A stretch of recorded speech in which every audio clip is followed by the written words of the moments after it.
कानून है, ये संविधान की मूलभूत भावना यानी कि बुनियादी असूलों के खिलाफ है या नहीं है। संविधान के कानून जो आईन है हमारा उसके वक्फ बिल को लेकर सुप्रीम कोर्ट में तुषार मेहता और कपिल सिब्बल के बीच कल थोड़ा सा हम लोग को देखने को मिले कि हाँ भाई थोड़ा सा जो है काउंटर अटैक हो भी रहा है, लेकिन आज जिस तरीके से एक तरफा तुषार मेहता लगातार जो है काउंटर पे काउंटर कर रहे हैं, लेकिन कपिल सिब्बल साहब का ज़्यादा कुछ निकल कर नहीं आया। तो अब लोगों की निगाहें वक्फ बिल को लेकर है कि भाई फैसला क्या आएगा, सीजीआई की तरफ से क्या रुख रहेगा, क्या रोक लग जाएगा या वाकई में बहाली हो जाएगी।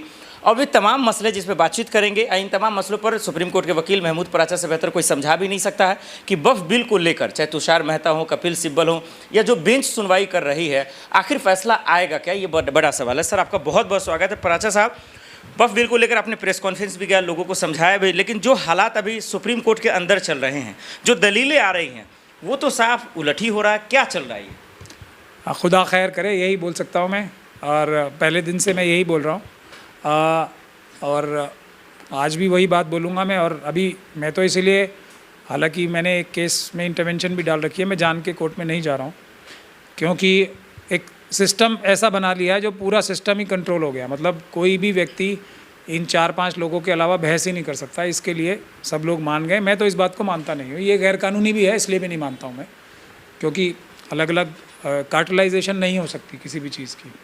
और कार्टलाइजेशन भी ऐसी कि जो लीड काउंसिल है हमारे, उनका जो रिकॉर्ड है कपिल सिब्बल साहब का, हर केस हारने का है आज तक।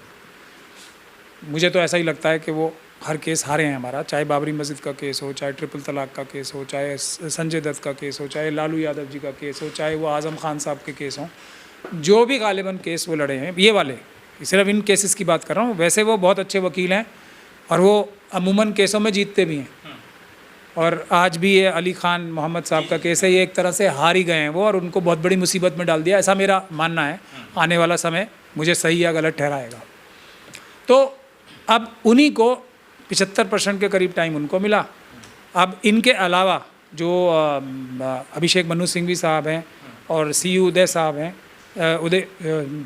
उदय सिंह साहब हैं और हुज़ैफ अहमदी साहब हैं, इन तीनों ने अच्छी मजबूत बातें रखी, लेकिन इनको टाइम ही कितना मिला, सारा टाइम उन्होंने ले लिया। और कल भी ऐसी ही उम्मीद लग रही है कि वो कपिल सिब्बल साहब ही ज़्यादातर टाइम जो रिबटल करने के लिए मिलेगा, यानी कि जवाबुल जवाब के लिए मिलेगा, वो भी कपिल सिब्बल साहब को ही ज़्यादा मिलेगा, बाकी किसी को मौका नहीं मिलेगा। और उनको, मेरा तो ऐसा मानना है कि वो जो बहस से नज़र आ रहा है, उनको ज़्यादा क्लू नहीं है कि वो वक्फ एक्ट होता क्या है और क्या चेंजेस हैं, उनको अभी तक भी क्लू नहीं है। जो मेरे ख्याल से अगर मैं बहुत ही उनके पक्ष में भी ओपिनियन दूँ तो वो वही बोल रहे हैं जो उनको ब्रीफ किया गया है, बिल्कुल। और वो ब्रीफ उन्हें बिल्कुल ऐसे तरीके से किया गया है कि वो ठीक नहीं है तरीका, ऐसा मुझे लगता है, मेरा पर्सनल ओपिनियन है।